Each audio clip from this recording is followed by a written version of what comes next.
Hi, everyone. Welcome to another episode of Hashing Out the Law. I'm your host, Hashemi.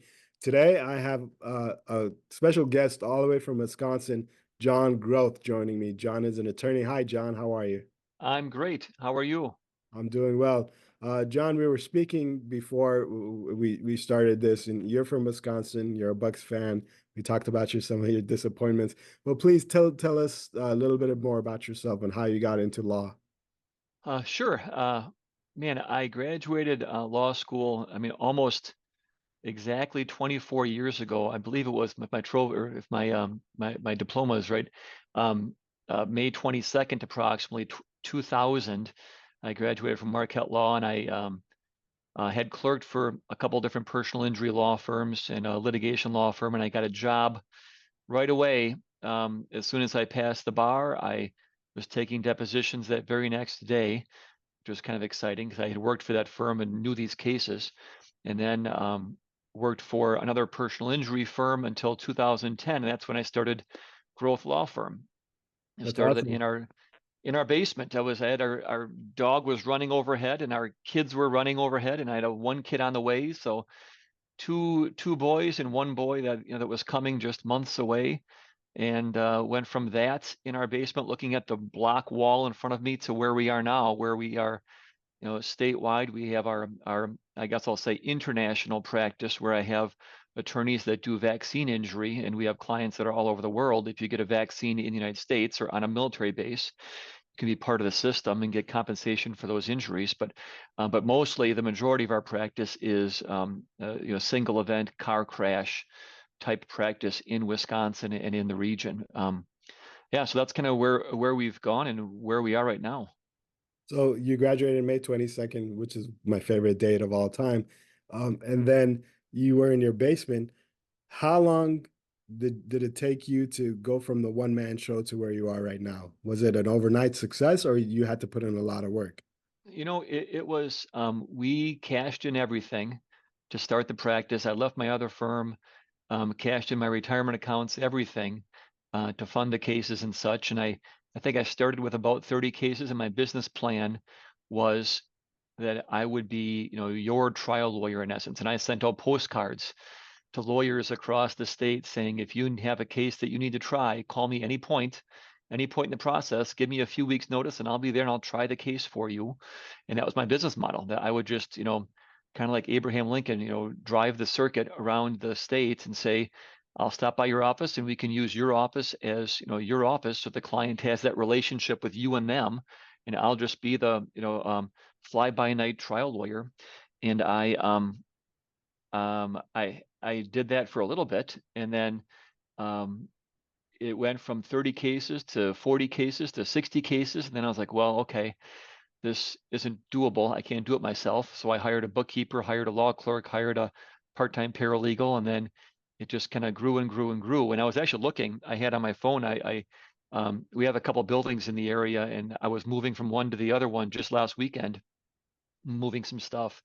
And I used to on a whiteboard have our numbers with clients that we would get new clients per month, and you can see how it kind of progressed on this whiteboard, from 2000. Now we're zooming ahead to 2017 to 2019, and in about 2017 our numbers just skyrocketed, and that's when we really have had this growth. We bought another law firm in 2020 approximately, and now we're about 30-ish staff. We have VAs in other countries and things like that. So over the years it was steady growth, but then really, honesty, it's when I really got involved in some of these masterminds and working on your business as opposed to in your business, which if you're a lifelong learner like I am and you're reviewing your podcast, other podcasts, books and masterminds, you kind of get a sense of how to grow a firm.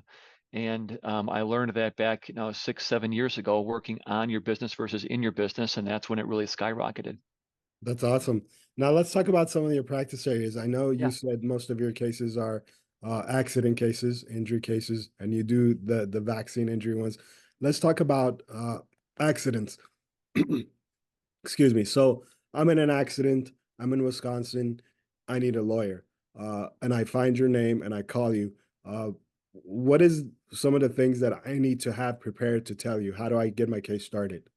Sure. So we have, if you call us, you're going to get to one of our investigators, who will have um, we have a dedicated line that we can text to. So once you call, we'll send you a response asking you to gather certain documents. For example, the easiest thing is your driver's license, because with the driver's license in Wisconsin, we can then go to the DOT and pull the crash report. So that's the obvious one. You know, your health insurance card, your driver's license, health insurance card, and then any other information or evidence that you may have gathered from the crash, you know, pictures and things like that. And once we have that, then we can go forward, assuming that you have insurance or that the at-fault party has insurance. Um, and then it's a matter of once that 15-minute call is really over, and we gather, then we'll spend the next few hours gathering that information from the DOT and from others. And then we'll set up a longer phone call to make sure we have everything in place, and then go from there. And then it's assigned to a paralegal and an attorney who follows up on those documents. And then we send a big packet of information, kind of like a timeline, or not kind of, but a timeline, very generic timeline. So you get a general idea, because information is power, and hopefully information means less stress. So we have that we'll send out. It's a big folder full of documents, just so you feel like you know that you can hold something in your hands, and this is the process. And then we reiterate with them, the most important thing you can do is go to the doctor and take care of yourself, so we can take care of the strategy. You can take care of your injuries. And then, John, how do I know if I have a viable case? Before I even make the phone call, do I have to know about my case to know if it's even worth making the phone call? Well, it's, if you are not at fault, if somebody rear ends you, or you're driving and somebody runs a stop sign or a stoplight, or even if there's a dispute over the color of a light, with that and injury, that's something that you should call and ask us, because they many times, if you have insurance, then you can file an uninsured motorist claim if the other party does not. But if the other party has insurance, their insurance adjuster, is going to give you a call, maybe within minutes of the crash. I mean, it's been something, or a situation where we've seen insurance adjusters call within an hour of a crash and try to get recorded statements, which is not against, I mean, it's against the rules. It's not admissible evidence if they call that soon, but it has happened. So, do you have a claim? I guess before you even wonder, I would give us a call, because we can hopefully help you and help you understand whether there is a viable claim or not. But not at fault and injured means call an attorney. What if the other side's insurance adjuster, like you mentioned, calls me? Should I talk to them? Should I make a statement? I would never make a statement to insurance. Their goal is to minimize your injuries, minimize their responsibility, right? Um, how insurance companies make money is they take in as much as they can in premiums and pay out as little as possible. It's just their business model, and that's fine. That's a great business model. But our business model is to maximize the recovery for every client. So we're, certainly opposed as anybody can be to the insurance company's business practices. And it's not only at-fault insurance; it's also your own insurance with your health insurance and med pay and other types of policies. We want to make sure that we maximize the money in your pocket. So we're going to fight against all insurances. We're doing that right now with health insurance that's refusing to pay clients, and fighting with them just to get them to pay a bill, which is very, very frustrating. All right. Now, anything else you want to let the speak? I'm sorry, not the speakers, the audience, the listeners or the viewers know about an accident case or a personal injury case? Yeah, the big thing really is making sure that you take care of yourself. That when a doctor says, please come back for a appointment, or please go to physical therapy, that you do what the doctor says. And there's a number of phone calls that I took this week with clients who are having a hard time getting into physical therapy because it's during their work hours and they can't do it. So you have the right to go to a doctor that can really service you. There are plenty of places out there that maybe can have hours between evening hours, 5 and 8 o'clock at night. There's a number of different physical therapy companies in Milwaukee that have Saturday hours also, and late evening or Saturday hours. The most important thing is not having a gap in treatment. Don't be somebody who says, well, I'll stick through it. I'll get through this on my own. That's not going to help you. It's only going to hurt you, number one, physically, and also strategically, it's going to hurt you because those gaps in treatment give the insurance company excuses not to make payments because they're going to say something else came up or you were, doing something or not, just simply not abiding by the doctor's orders. Therefore, you didn't mitigate your damages and they're going to offer you less. Nice. Now, I've been keeping this in the back of my head. When you said it, my interest rose, it peaked. Vaccine injury cases. Tell me Hmm. about those and tell me how you got into those, how you started with those.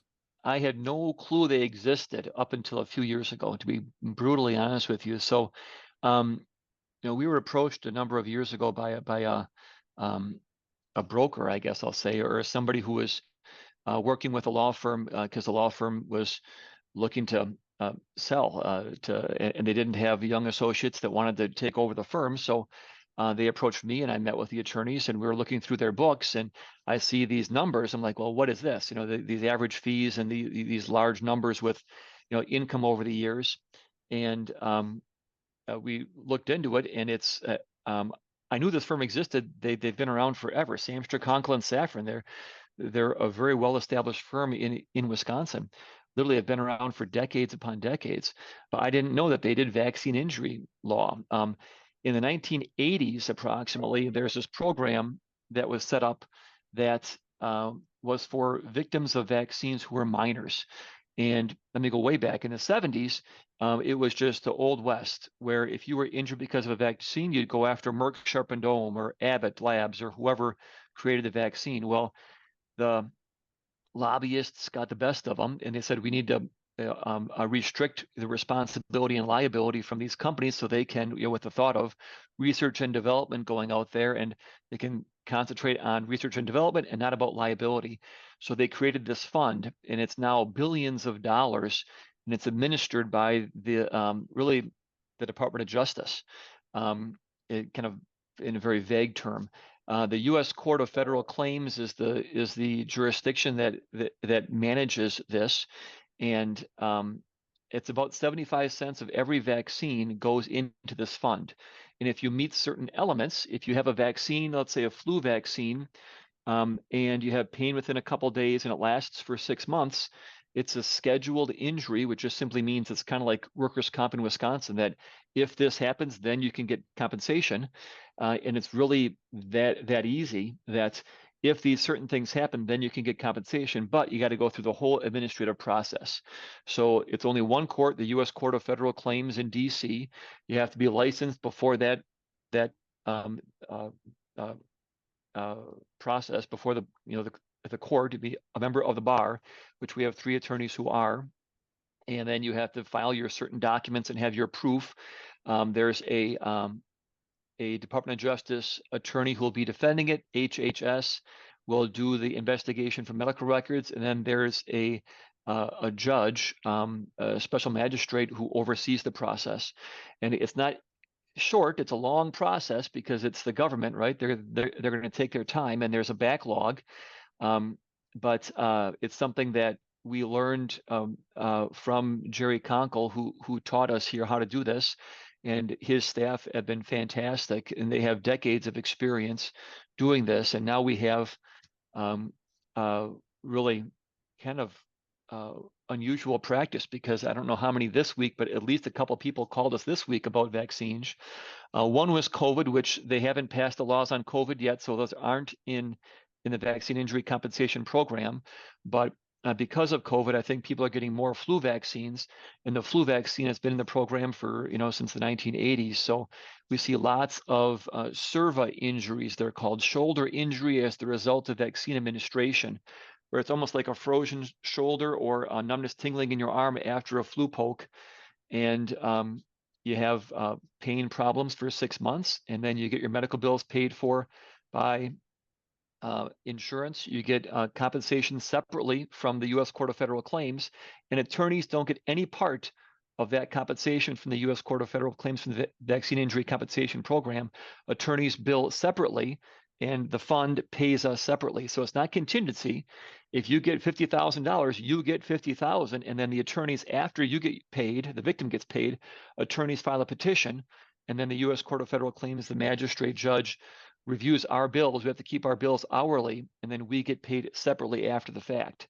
So it's really a something that is a hidden process out there. I don't think many people really know much about it, and it's something that is it's a shame it's not taken more advantage of, because it's just money that should be going to people who deserve it. Because we have some people who have GBS or Guillain-Barré syndrome who their body shuts down and they don't know why. And if they got the certain vaccine, is a direct correlation between the vaccine and GBS. Um, and when you recover from GBS, if you do and when you do, it would be much easier to get through life with money to help you recover and pay for all your bills than to just suffer there in silence. So it's a matter of educating, and that's why I like these podcasts, because I can educate the public, hopefully, that this thing exists. You educate the public and me. I didn't know it existed until today. Today is the day I learned about him. Yeah. I didn't know. That's very interesting. Um, do you find those cases to be more, what's the right word? Do you enjoy those cases more than your personally injury cases, or what's your favorite type of case?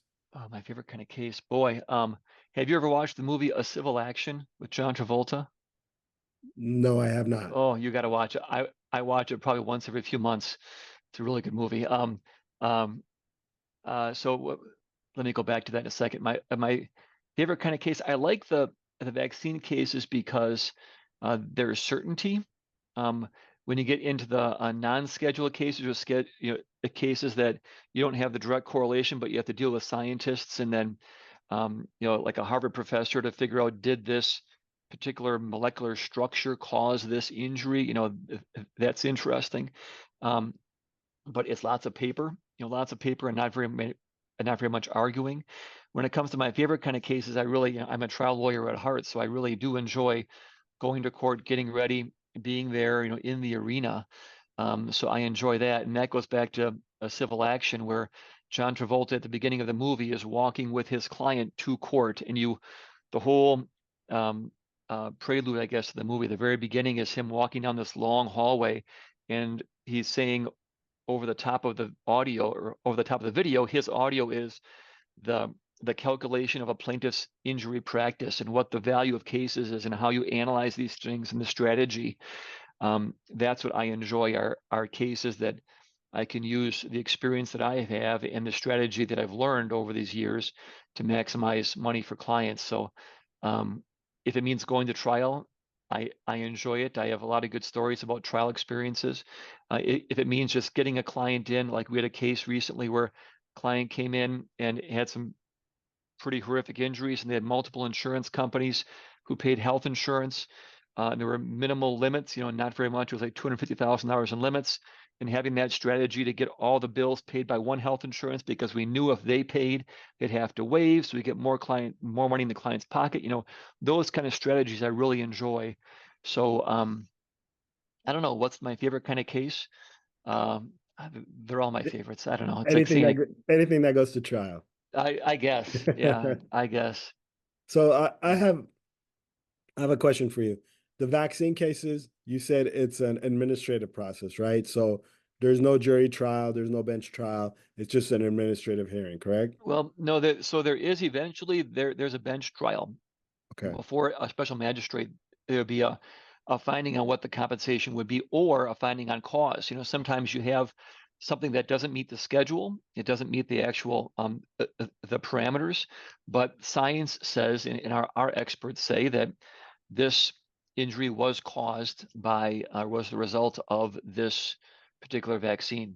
So and then they'll have experts that say the opposite. Many times, most of the time, like in all things, you settle before you get to that trial. But we can have depositions of experts, and then hearings on whether something is a cause.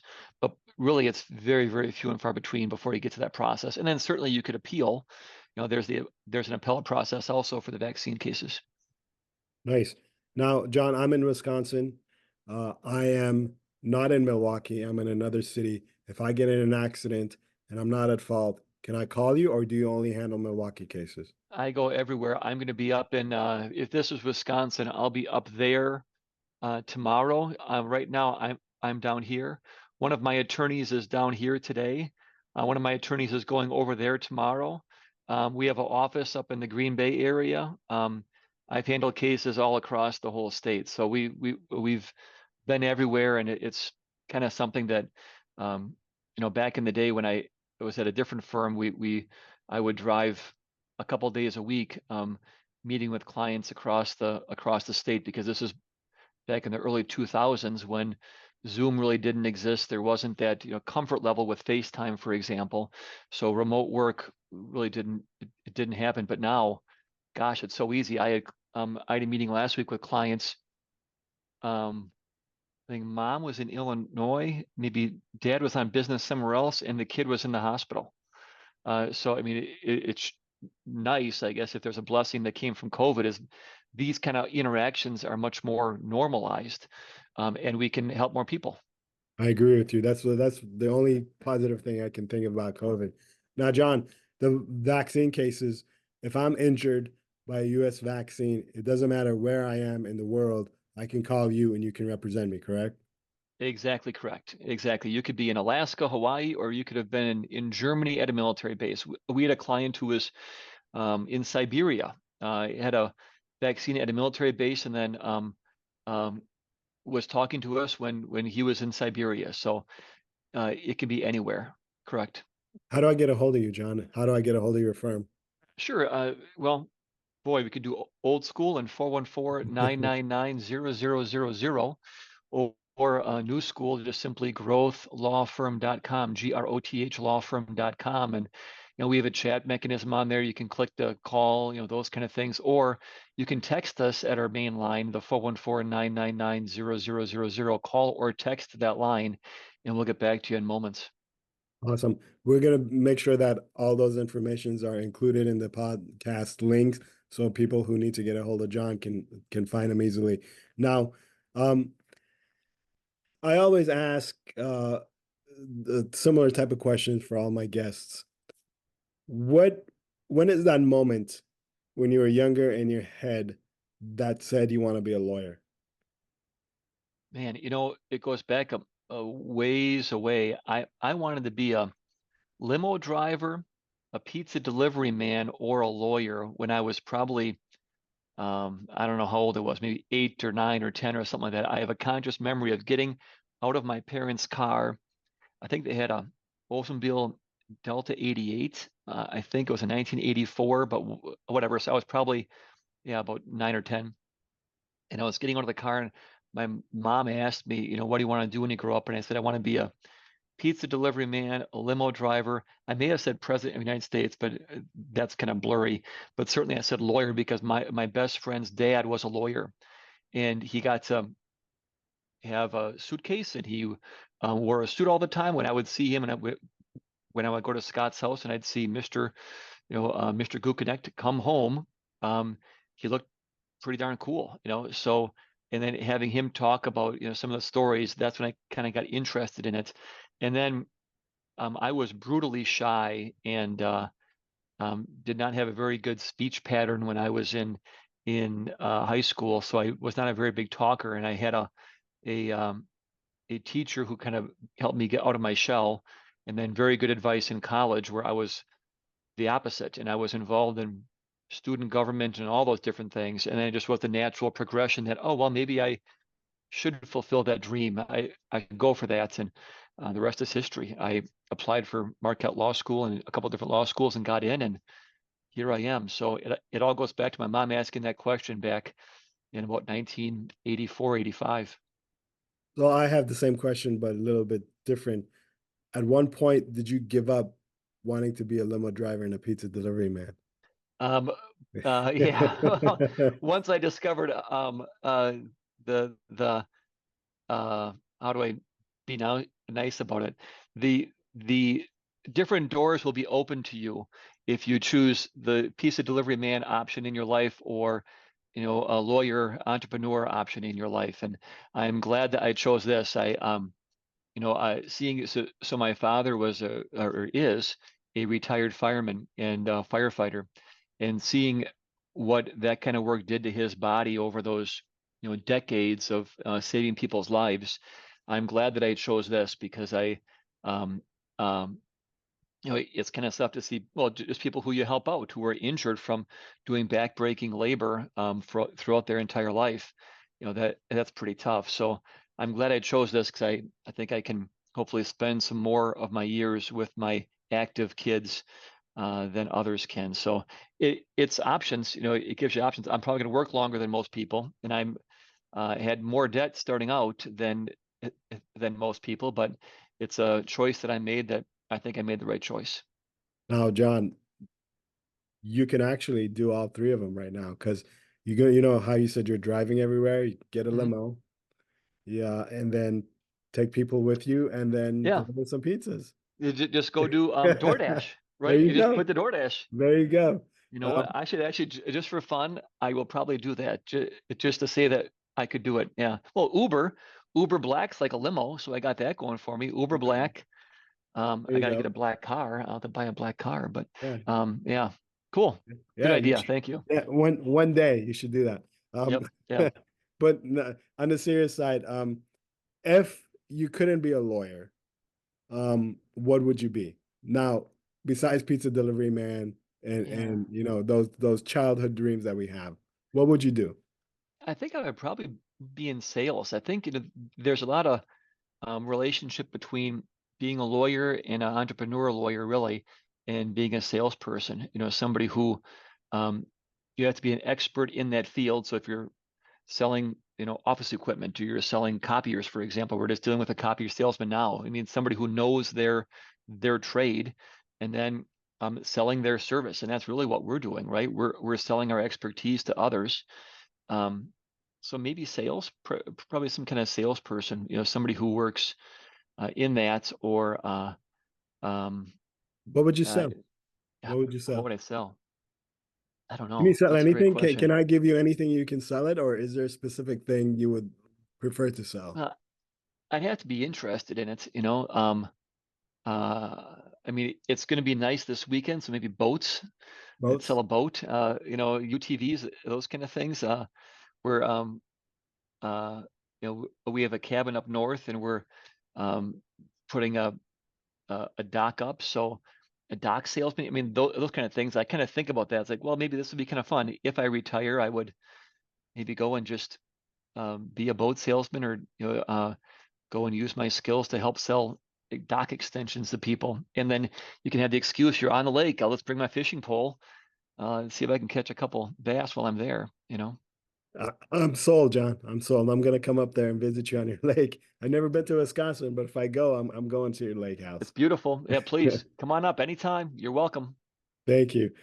But seriously, before we sign off, is there anything else you'd like to tell the viewers and listeners? Is there anything that you think they need to know in order for them to protect their rights when it comes to their cases, whether it's a personal injury case or a vaccine injury or any other type of case that you think Yeah. they need to do? Yeah, you need to be an advocate for yourself, and information is power. So make sure that you are trying to figure out the best person that will help you advocate for yourself. Gather evidence right away, and then give that evidence that you have to the best person you can find that will help you tell your story, and go from there. I think that's all you can do. Do your research, interview, and trust a lawyer to help you out. Awesome. I actually enjoyed talking to you, John. I learned a lot from you. And in fact, I'm gonna go watch the movie you told me about, a civil action with John Travolta, and then hopefully we can come back and then talk about the movie and see what I learned from it. I do love lawyer movies, even though I don't like lawyer shows anymore since I became a lawyer, but I will watch that movie. It was a pleasure. Everyone, we will include John's information. Excuse me. If you're in Wisconsin and you're in an accident and you need a lawyer, John is the man to go to.